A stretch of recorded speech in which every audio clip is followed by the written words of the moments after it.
Pessoal, hoje a gente vai falar sobre JSON, tá?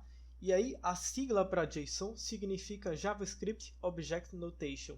E ele é um tipo de dados super leve para trocar informações com servidores, tá?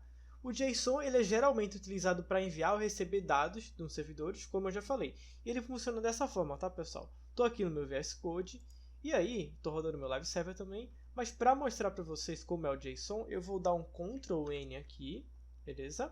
E aí, ó, percebe que ele manda a gente selecionar a linguagem. Então eu vou aqui embaixo, onde está escrito Plain Text, e vou pesquisar por JSON, beleza? Então agora eu consigo escrever o JSON aqui para vocês verem como é um exemplo. O JSON, pessoal, ele é bem semelhante a um objeto, porém tem algumas peculiaridades, tá? Então eu vou escrever um JSON aqui, employees, colocar um array de objetos de funcionários de uma empresa, beleza? Então first name,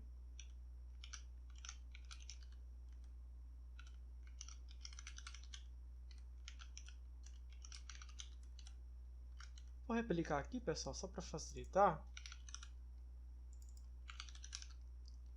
E colocando a vírgula. Beleza, esse é um JSON, tá, pessoal?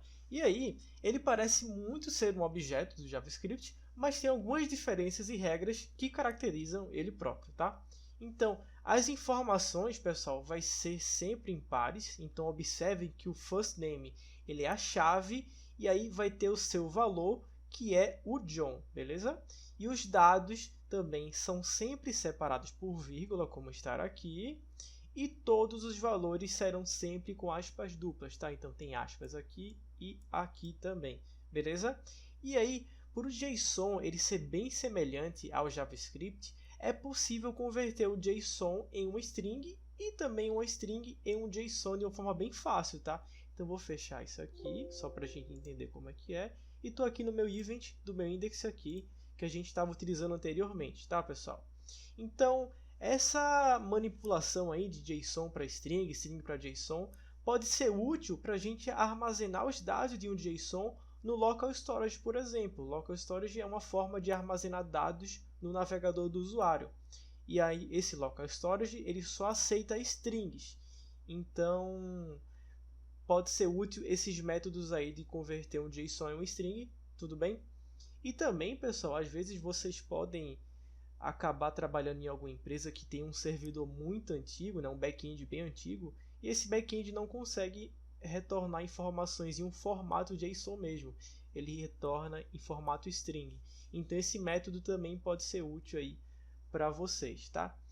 Então, pessoal, vou pegar um objeto aqui bem simples, tá?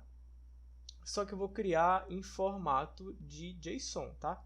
Então eu vou criar um objeto JSON e aí eu vou transformar ele em uma string para vocês verem como é que funciona, beleza? Então vamos lá, const JSON string. Então vai ser aqui. E aí, pessoal, como é um string, eu já vou passar ele aqui como uma string mesmo, tá? Fica dessa forma. E vou colocar aqui algumas propriedades. Por exemplo, name é igual a...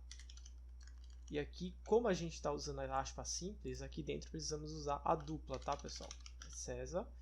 E vice-versa, se aqui fosse dupla, aqui precisaria ser simples. Então, aqui é o meu JSON, tem que colocar aqui também. E vou colocar aqui só para ficar alguma coisinha, last name vai ser igual a nascimento. Beleza, pessoal? Então eu tenho um JSON em formato de string. E o que é que eu quero fazer agora? Eu quero converter isso aqui para JSON. Então como que pode ser, pessoal? Funciona da seguinte forma, tá? Const JSON converted vai ser igual a JSON string. E aí, pessoal, a gente vai chamar isso aqui da seguinte forma, tá? A gente vai utilizar o método da biblioteca JSON do JavaScript. Ele se chama json.parse. E aí, ele já fala aqui, ó, converte uma string que está em formato de JSON para um objeto, beleza? Então aqui nos parênteses a gente passa o nosso JSON string. Só isso. Então vamos dar agora um console log no JSON string para a gente ver, né? Em string. Depois, pessoal, eu vou dar um type of no JSON string. Tipo. Esse type of ele serve para dizer o tipo de alguma variável, né? E por último, vou dar um console.log no meu JSON converted. convertido e para finalizar, o type of no convertido. Tipo, beleza? E aí, pessoal, com tudo prontinho aqui, vou dar um node event.js, beleza? E aí, ó, ele dá aqui primeiro um string, pode ver que nem tem a corzinha aqui do VS Code. Depois ele diz o tipo, né, que é um string, que é esse aqui. E depois ele manda o nosso formatado aí em objeto e diz o tipo também, que é esse aí, beleza? E aí, para finalizar, pessoal, vamos criar agora aqui um JSON normal. E esse JSON, pessoal, eu vou transformar ele em um string, tá? Então temos um JSON aqui, name, César e last name, Nascimento, beleza? Então temos um JSON aqui. O próprio VS Code converte na hora, né? Mas dá na mesma quando a gente utiliza o JSON, o método que a gente vai aprender agora, né?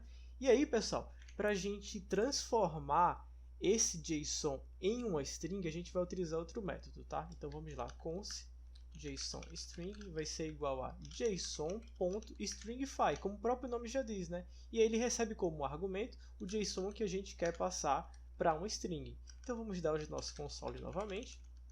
JSON normal. Depois vou dar um type of para vocês verem. Tipo do normal. E agora eu vou dar um console.log JSON string e o type of tipo string, beleza? E JSON string. Então vamos rodar agora o nosso node aqui. E aí percebam, ó, ele aqui primeiro manda normal, depois um objeto, depois ele converte aqui para um string e o tipo dele se torna um string. Tudo bem? Então essa é a ideia do nosso JSON. Beleza, pessoal? Então agora, vamos partir aqui para o local storage. Vamos apagar tudo isso aqui, limpa isso aqui. Beleza, pessoal? A gente precisa entender uma coisa. Local Storage ele é uma ferramenta que é presente em todo navegador e que vai permitir a gente armazenar dados localmente, tá? Por exemplo, se a gente entra em algum site, ele tem um botão para mudar a linguagem de português para inglês, e ao clicar nesse site, o botão vai salvar que a linguagem mudou de inglês para português e vai deixar essa informação da linguagem que foi alterada no Local Storage. Por que ele vai deixar? Para a próxima vez que esse usuário entra nesse site, ele não precise mudar de linguagem novamente, tá? Então isso aí é uma usabilidade que o site vai estar oferecendo para o usuário. Porém, se o usuário limpar os dados de navegação dele, né, ou sei lá, instalar outro navegador, esses dados do Local Storage também vão ser perdidos, beleza? E aí, pessoal, outra observação que eu já comentei, né, só relembrando, que o Local Storage ele só aceita strings, tá? Porém, como a gente já aprendeu já, é possível transformar um JSON em um string e armazenar ele no Local Storage, tá? Então chega de explicação, pessoal, e vamos entender realmente onde que fica esse Local Storage no navegador e como a gente pode armazenar esses valores e pegar esses valores também e, por último, deletar, beleza? Então, ó, estou aqui no meu navegador, vou abrir aqui o meu inspecionar, deixa eu dar um zoom para facilitar, e aí, ó, aqui do lado, a gente vai ter essa aba chamada Application. Essa é a aba que a gente quer, tá, pessoal? Beleza? Então aqui, ó, já tem o que a gente quer, Local Storage. Então quando a gente clica aqui, ó, clica no Local Storage, expande ele, e aqui vai ter o nome da URL do site que você está visitando. E ele vai ter aí as chaves e os valores, tudo bem? Então nosso objetivo agora, vamos só salvar o nosso nome aqui dentro, depois a gente vai pegar esse nome e por último vamos remover, tá? Bem tranquilo, pessoal. Então vamos aqui no nosso event, tudo bem? E aí, ó, para manipular os valores do Local Storage, a gente usa a própria propriedade do Local Storage, que é o Local Storage, beleza? Então, ó, para salvar um item é o setItem, pessoal. E aí ele recebe dois argumentos. O primeiro é o nome que esse item vai estar sendo chamado lá, que no caso vou colocar aqui como name. E o segundo é o valor dele, que obrigatoriamente tem que ser uma string, como a gente já sabe, né? Local Storage só aceita string. Então vou colocar aqui César, beleza? E se eu fizer isso, pessoal, e voltar aqui para o meu navegador, podem perceber, ó, que já atualizou aqui e já tem um name com a chave, ou seja, com o valor de César, beleza? Então, pessoal, show! O que é que a gente quer fazer agora? Que a gente quer pegar o valor desse local storage. Como que a gente pega? Eu vou definir uma constante aqui, get local storage name. E aí, pessoal, novamente, local storage ponto, e é bem autoexplicativo, né? Get item. E aí só precisa de um argumento, que é o nome da chave que foi salvo lá, né? No nosso caso, a gente salvou como name, né? Vocês podem perceber aqui, ó, é name. Então é só chegar aqui e passar name. Então, só para ter certeza, eu vou dar um console.log aqui, get local storage name, salvar no console. Dessa vez eu não posso executar dentro do VS Code, porque ele obviamente não vai ter acesso ao local storage, mas eu vou aqui no navegador e vou aqui no console e ele vai estar imprimindo aqui o César. Beleza, pessoal? E aí, para finalizar, se a gente setou um item, né, pessoal, a gente vai querer remover ele também. E aí percebam, ó, uma observação, vou remover esses valores, salvei. Meu JavaScript não tem nada mais, nem o console dá. Porém, se a gente for no application, continua salvo lá. Ó. O nome está aqui ainda, tá, pessoal? Porque ele sempre fica salvo, independente do código JavaScript, tá? A não ser que o usuário limpe. Então agora eu quero remover esse valor, pessoal. Bem fácil também. Local storage, ponto, remove item. E aí passamos o nome da chave, né? Que no nosso caso é o name. Então salvei aqui e sumiu. Então, essa é a ideia do local storage e do JSON, tá, pessoal? Valeu aí e até mais.